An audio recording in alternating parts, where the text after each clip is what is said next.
សម្រាប់បងដែលជាស្ត្រីមេផ្ទះបាទដែលត្រូវការរថយន្តសម្រាប់បងប្អូនទៅទិញម្ហូបឬក៏បងប្អូនទៅយកកូននៅសាលាអីបាទ Kia Morning គឺជារថយន្តដែលស័ក្តិសមបំផុតសម្រាប់បងជាសុភាពនារីបាទជាពិសេសស្ត្រីមេផ្ទះអញ្ចឹងជាមួយនឹងប្រភេទ Kia Morning ឆ្នាំ2013ពណ៌សបាទអញ្ចឹងបងណាដែលស្រឡាញ់ពណ៌សអាចមើលមួយគ្រឿងនេះបានបាទហើយតម្លៃវិញក៏ល្អជាងបងប្អូននិយាយទៅក្រោម8000ក្រាស់តែប៉ុណ្ណោះហើយមានការរៀបចំបដូរប្រេងមានកម្រាអីគឺបងប្អូនអាចមកមើលបានលើផែនឡានដែលយើងរៀបចំហើយជាឡានដែលជំរើសជាឡានដែលគឺយើងរៀបចំយកជាទុកដាក់បាទ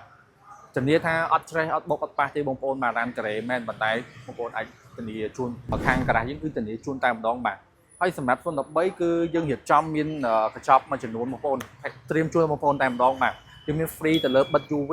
បាទយើងមាន free ទៅលើកម្រាលជើងបាទហើយនឹងបដូរប្រេងអូខេអញ្ចឹងកញ្ចប់ប៉ុណ្ណេះគឺតម្លៃ8000ក្រាស់